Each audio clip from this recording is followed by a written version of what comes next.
নোয়াখালীর ৮ উপজেলার ৮৭ ইউনিয়ন ও ৭ পৌরসভায় বন্যায় প্রাণী সম্পদের ক্ষতি হয়েছে ৮.৫ কোটি টাকার। জেলা প্রাণী সম্পদ বিভাগ জানিয়েছে, বন্যায় গৃহপালিত পশু মারা গেছে প্রায় ২ লাখ, নষ্ট হয়েছে ১০৮টি গরুর খামার, ক্ষতি হয়েছে ১৯৬টি হাঁস মুরগির খামার। এছাড়া পুরো জেলায় গোখাদ্যের সংকট দেখা দিয়েছে। বিস্তারিত জানাচ্ছেন মিজানুর রহমান।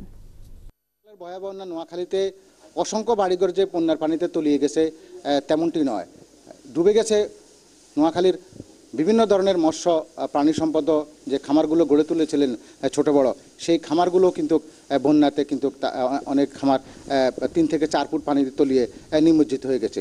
ফলে এই নোয়াখালীতে যেসব খামারি ছোট বড় খামার গড়ে উঠেছে, বিশেষ করে গৃহপালিত পশু, সেই খামারগুলোর এখন যারা করেছেন তারা কিন্তু অনেকটাই কিন্তু দিশেহারা।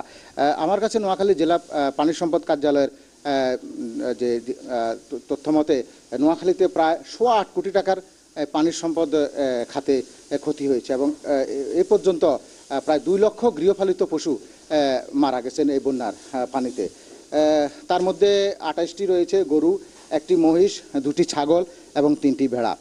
এছাড়াও বেসে গেছে প্রায় ৪৮ হেক্টর গোচারণ ভূমি এবং ১৫৪ টন যে দানাদার খাবার রয়েছে গরুগুলোর জন্য, সেই দানাদার খাবারগুলো কিন্তু বন্যার পানিতে ক্ষতি হয়ে গেছে এবং ৩৪৬ টন আপনার রয়েছে খড়। গরুর ছাগলের অন্যতম একটি খাবার হলো খড়, সেই খড়টি কিন্তু বন্যার পানিতে ভেসে গেছে এবং ৩৬৬ টন আপনার কাঁচা ঘাস, অর্থাৎ গরুর জন্য কাঁচা ঘাস, সেই ঘাসও কিন্তু এই গত ১৭ দিনের বন্যায় একদম বিভিন্ন জায়গায় সেটি বিনষ্ট হয়ে গেছে। ফলে এই খাদ্য আর ব্যবহার করার উপযোগিতা নেই। নোয়াখালীতে আসলে বন্যা পানি ক্রমশ নামছে, তবে এই পানি নামার সাথে সাথে ক্ষয়ক্ষতিটিও কিন্তু আস্তে আস্তে আমরা দেখতে পাচ্ছি। এখন আমি আছি নোয়াখালীর বেগমগঞ্জের জিরতলি ইউনিয়নের ফাজিলপুর গ্রামে পপুলার ডেইরি অ্যান্ড অ্যাগ্রোতে। এখানকার যিনি এই খামারটি দেখাশোনা করছেন তার কাছে জানতে চাইব যে বন্যায় আপনাদের এই খামারের কী ধরনের ক্ষতি হয়েছে। বন্যায় পানি ওঠার সাথে সাথে আমাদের খামারের খাদ্য সংকট দেখা দিছে। গরুর জন্য যে খাদ্য আনছি ওটা আনতে আস্তে আস্তে খাওয়া দাওয়া শেষ হয়ে গেছে। তারপরে রাস্তাঘাটের যাওয়ার অভাবে খাদ্য আনতে পাইতেছি না। তারপরে যে খাদ্য আছে আমরা তখন অল্প অল্প করে খাওয়াই, গরুরে কোনো রকম বাঁচায় রাখছি। এরপরে গরু হয়ে গেছে ঠান্ডায় অসুস্থ হয়ে গেছে অনেক গরু।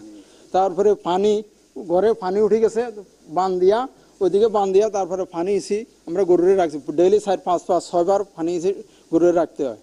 তারপরে এছাড়া আমাদের মাছের গ্যাস ছিল, 5-6 লাখ টাকার মাছ চলে গেছে। তারা যে ব্যাংক থেকে ঋণ নিয়ে বিভিন্ন ধরনের এই ছোট বড় পশু খামারগুলো করে তুলেছেন, তারা কিন্তু বন্যায় একেবারেই পথে বসেছেন। এখন তাদেরকে যদি সরকার প্রণোদনা দিয়ে যদি তাদেরকে স্বাবলম্বী না করে বা তারা যদি ঘুরে দাঁড়াতে না পারে, তাহলে এই নোয়াখালীতে অসংখ্য ছোট বড় খামার বন্ধ হয়ে যাবে, বেকার হয়ে পড়বে। কিন্তু অনেক যুবক যারা এই খামারগুলো করে তুলেছেন তারা কিন্তু আর আগের মতো সেই খামারগুলো চালাতে পারবেন না।